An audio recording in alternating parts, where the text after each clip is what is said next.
And we are in the click GUI. Now, I know a lot of people care about the click GUI a lot because it's basically a first impression, so we're going to review this and also all the modules. Firstly, the auto clicker, we can adjust this pretty easily as always, and there's also a lot of settings. I'm going to use aim assist, I'm going to use the velocity. So random as always, a lot of features you would expect from a Ghost client that I think they did add. There's also reach that you can adjust to the very specific point. Also blatant features I'm not going to be using in this video, but flight, there is Bedwars practice flight, interesting.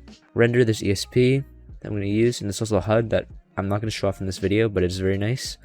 Utility, there's also scaffold I'm going to be using, very nice, also faster option, and you can adjust the keybind. Now mods, they added a lot of stuff. We're going to use no click delay and also FPS and also toggle sprint that I think is really important for every Ghost client to have. And config, there's also a config section. Now for injectability, I want to say this client is only injectable in a few different versions that you previously saw in the menu, and just be careful if you want to buy this client because you need to understand what injectable places it can go. Although I'm pretty sure Flashy is going to try to make this injectable to almost every client, hopefully. And let's get into this video. Alright guys, so we're going to be on Pulsive Lite today, and there's some things I want to talk about this client that is, first off, really important that I think you should honestly hear before buying it, or even considering buying it. Now, one of the first things that I recognized was there was no break block on the auto clicker. Now, this is pretty preventable by just, toggling the auto clicker on and off. Now, another thing I want to say is that this client is really new. As you guys can see, the ESP is just basically a gray box. Now, in my opinion, I don't really care if the ASP is a gray box, as long as it shows, it's all that matters. But still, when you get to a Ghost client that is really high quality, you'll definitely see some differences with the ESP visuals, stuff like that, just showing you that a client with an ESP that looks like a gray box, it is pretty disheartening and does show how new it is. Let's just kill this guy. Now the reach is registering, so I'll give him that. The reach is registering quite well.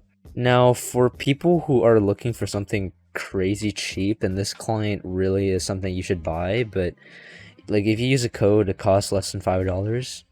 But still, it really depends if you want the quality.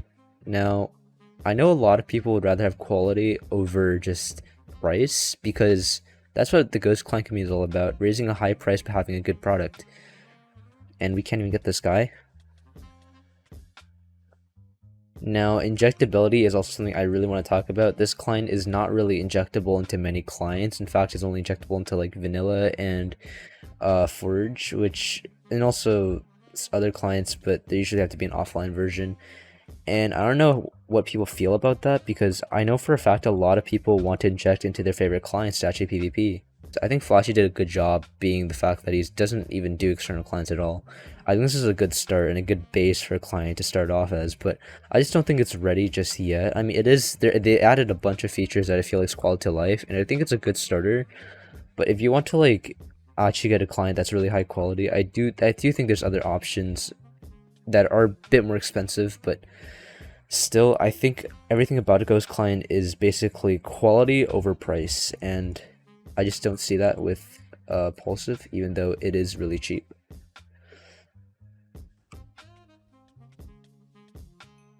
And we got him. These swordfishes are so menacing. I just blew myself off. Now, I really want people who are considering buying this client to really think about if they are just trying to like try out a client, maybe for PvP. This could be a good option just to give you a little bit boost of advantage. But please really think about, just if you really want to have a quality client, or just want to try Ghost cheating. It really depends, because it's very difficult to put a project like this under, or compare it to other clients that are already developed for a lot of months or even years. This client is super new. I can definitely tell just by all the visuals and even the features. Like, it's just not that refined enough. Now, polished Ghost client would include probably a lot of clients able to be injected into, also a lot of features, modules that actually work quite well, a lot of extra steps that I feel like are important in a Ghost client, and this guy's blowing me and I have no way to counteract that. The only way to counteract that is if I just kill him. And we got him. The reach is actually working quite well. And good fight. Alright, that's for the end of the video. Thank you guys so much for watching. I hope you have a great rest of your day, and also have a great Christmas for everyone who's watching. I really recommend enjoying this client. If you are going to buy it, please watch this video thoroughly and understand it perfectly before you actually do. And you have a great day. Goodbye.